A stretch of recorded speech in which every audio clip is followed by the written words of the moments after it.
ভারতবর্ষে যে যুদ্ধটা বলা হয়েছে যে হিন্দুস্তানের যুদ্ধ হবে, বিশেষ করে গাজওয়াতুল হিন্দের কথা, গাজওয়াতুল হিন্দ বলা হয় সেটাকে, হ্যাঁ, তাগজুল হিন্দ। রাসূলুল্লাহ সাল্লাল্লাহু আলাইহি ওয়াসাল্লাম বলেছেন আমার উম্মতের মধ্যে দুটি আসাবা হবে, দুটি গোষ্ঠী হবে যাদেরকে আল্লাহ ক্ষমা করে দিবেন। একদল হচ্ছে যারা বাইতুল মাকদেসের পথে থাকবে, আরেক দল হচ্ছে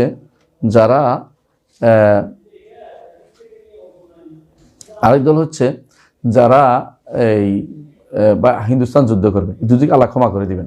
এইটা হচ্ছে সাওবান রাদিয়াল্লাহু হাদিস, এই শুদ্ধ হাদিস, এর বাইরে যত সবগুলো দুর্বল হাদিস। এইটা সূত্রের মধ্যে আমাদের তেমন কিছু পাই না। এর নয় যে যুদ্ধ হচ্ছে, এটা হচ্ছে, এরা কি করে বানোয়াট এবং দুর্বল হাদিস দিয়ে এটার সাথে আরো অনেক ঘটনা জুড়ে দিয়েছে যে এটা করবো, এই করবে, সেই করবে, সমন্বয় এক ধরনের মিলাচ্ছে হাদিসগুলো মিলাইয়া অনেক কিছু নিয়ে খুশি হয়ে বসে রয়েছে। গাজওয়াতুল হিন্দ কিছু হইলে গাজওয়াতুল হিন্দ। ওই যে হিন্দুস্তানে কয়দিন আগে এরা মিছিল করছে, ভারতের মধ্যে মিছিল করতে করতে বোম্বাই দিল্লি দিয়ে গেছে, এই তো গাজওয়াতুল হিন্দ, ওরা খুশি হয়ে গেছে, গাজওয়াতুল হিন্দ শুরু হয়ে গেছে। ওরা হচ্ছে পাগলা বিছরা, কিছুই না। গজওয়া কথায় বলে, আসলে গাজওয়া হয় সর্বাত্মক যুদ্ধ। মুসলিমরা বর্তমানে ভারত এবং বাংলাদেশ বা পাকিস্তান, এরা এই সমস্ত জায়গাতে এরা কি আছে, প্রত্যেকটা জায়বে আছে, পকেটে মুসলিমরা আছে। সর্বাত্মক যুদ্ধ হওয়া সেখানে আর কোনোদিনই সম্ভব না। এখানে যুদ্ধ হবে রাষ্ট্র একবার যাবে একবার আসবে, অর্থাৎ এখানে মুসলমানদের থাকবে, ক্ষমতা থাকবে, কখনো কাফেরদের ক্ষমতা থাকবে, কিন্তু হিন্দুরাও থাকবে। এই নয় যে হিন্দু সব মেরে ফেলবে বা অমুসলিম মেরে ফেলবে, এটা কিন্তু এখানে আসে নাই। বরং মুসলিমদের কর্তৃত্ব প্রতিষ্ঠা হওয়ার কথাটা এসেছে। মুসলিমদের কর্তৃত্ব প্রতিষ্ঠা হয়েছে, প্রথম যেটা হয়েছে সেটা মোহাম্মদ বিন কাসেম, এবং সেটা হয়েছে 712 খ্রিস্টাব্দে। এবং সেই সময়ে যেটা হয়েছিল এটাকে অনেকে গজওয়াতুল হিন্দ বলে, কারণ ওই সময়ে ছিল নিরেট বিশুদ্ধ আকীদার যুদ্ধ। আমরা জানি যে ইয়ার সময়ে বিশুদ্ধ আকীদার জয়কার ছিল এই উমাইয়া খেলাফতের সময়, এবং সেই সময় কোনো বাতিল ফেরকা আসেনি। সেই সময় শেষের দিকে আসছে মারওয়ান হেমাত, আল্লাহ তাআলা তাকে এই জন্য ক্ষমতা থেকে চ্যুত করে দিয়েছেন। এরপরে যারা আসছে এরা বনু আব্বাস, এই সময় যত শিয়া, খারেজি, মুতাজিলি, আশারি, মাতুরিদি, এগুলি পরবর্তী সময় আসছে। এরও আগে আসছে জাহমি, এরা কিন্তু ওই সময় আসছে।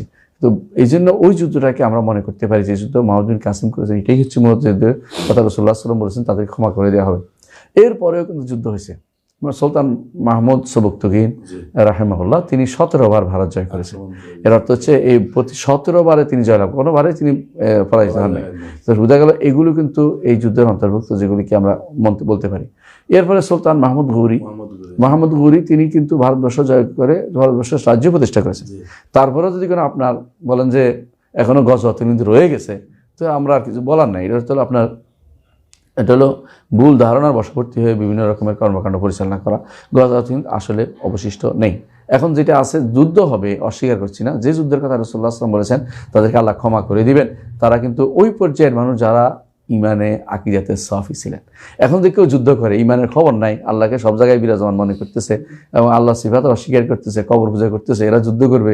আপনি আকীদার কোনো খবর রাখেন না, যুদ্ধের মধ্যে লাগাই দিচ্ছেন। যে সমস্ত আজকাল যে সমস্ত লোকদের দেখা যায় কালো পাগড়ি আর তথাকথিত বক্তাদের কারবার দেখলে এটাই মনে হয় তারা খোরাসানকে মনে করে, খোরাসান হচ্ছে আফগানিস্তানে, এবং পাকিস্তানের মধ্যে খোরাসান মনে করে বসে রয়েছে।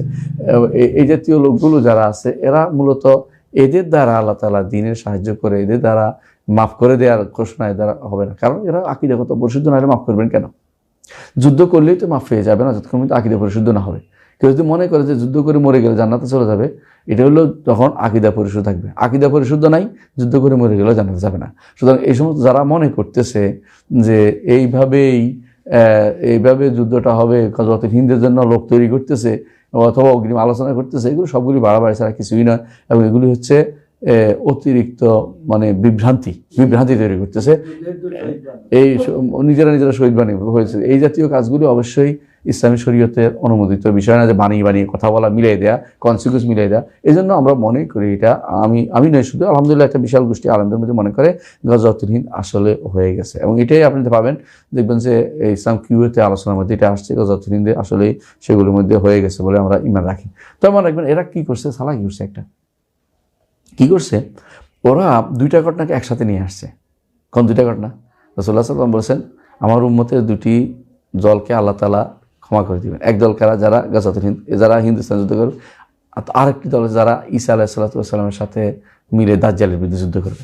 এখন তারা কি করছে, এইটাকে ঠেলে নিয়ে যাচ্ছে যে ওই সময় হবে, ওই সময় গিয়ে এখান থেকে গিয়া মুসলিমরা এটা হিন্দ জয় করে তারপরে ওই গাজায় অংশগ্রহণ করবে। তো দুই তুলে একই তো হয়ে গেল, তো দুই আসাব আহিল থেকে আসলে দুই ঘটনা একসাথে করার কোনো সুযোগ নেই। রাসূলুল্লাহ সাল্লাল্লাহু আলাইহি ওয়াসাল্লাম এরকম বহু হাদিসে অনেক মাসালা বলেছেন যে একসাথে এক হাদিসে বলেছেন, কিন্তু দুজনের ঘটনা দুই সময় হবে, একসাথে না। রাসূলুল্লাহ সাল্লাল্লাহু আলাইহি ওয়াসাল্লাম বলেছেন আমার মৃত্যু একটা আলামত, আমার প্রেরণ একটা আলামত, আমার অমুকটা একটা আলামত, এগুলি কি একসাথে ঘটছে? একসাথে ঘটে নাই। তাহলে আপনি কিয়ামত আলামতকে একসাথে হাদিসে আসার কারণে একসাথে মিলাই দিবেন কনসিকুয়েন্স, এটা কিন্তু কোনোভাবেই গ্রহণযোগ্য না। এটা একটা বিভ্রান্তি। এই জন্য আমাদেরকে জানতে হবে যে এটা একটা বিভ্রান্তি, এটা এটাও হয়ে গেছে বলে মনে করছি।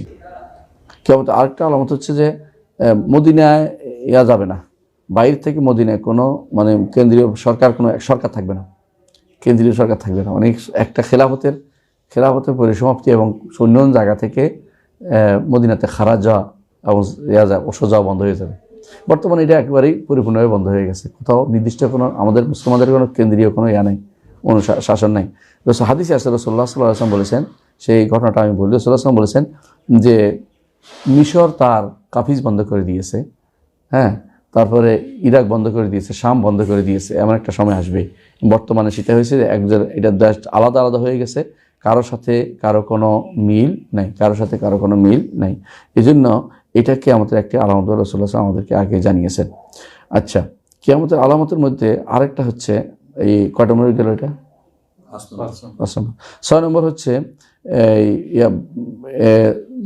একটা আগুন বের হওয়া, হেজাজ থেকে একটা, হেজাজের পূর্ব পাশে, হেজাজ মানে হলো মক্কা মদিনা, তো মদিনার পূর্ব পাশে দিয়ে বসরাতে, এটা হলো সিরিয়ার অংশ, বাসরা না, এটা বসরা, মানে বসরা একটা, বসরা আরেকটা, বসরা ইরাকে, এটা উদ্দেশ্য না। তো বসরাতে রাসূলুল্লাহ সাল্লাল্লাহু আলাইহি ওয়াসাল্লাম বলেছেন যখন এমন একটা সময় আসবে যখন মদিনার পূর্ব পাশে দিয়ে মানে মানুষ, মদিনার লোকেরা দেখতে পাবে বসরাতে উট হেঁটে যাচ্ছে, দেখতে পাবে, এত আলো হবে, আলোর মধ্যে ছায়াটা পড়ে, দূরবর্তী ছায়া দেখতে পাবে তারা, বিশাল ছায়া যাচ্ছে, কারণ ওখানে আগুন জ্বলতেছে।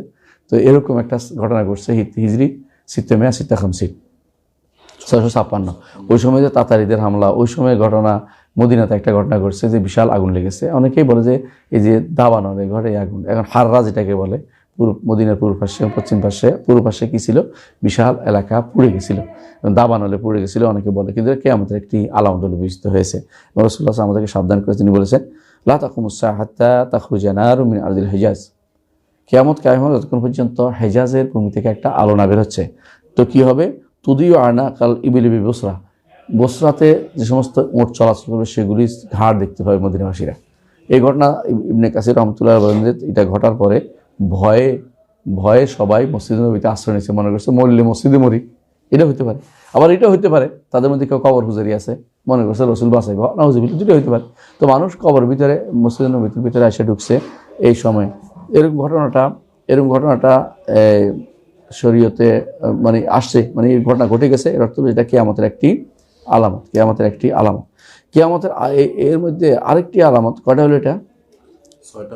6টা হয়ে গেছে। তাহলে আমরা প্রায় 6টা আলামত আনলাম, যেগুলি এসে চলে গেছে।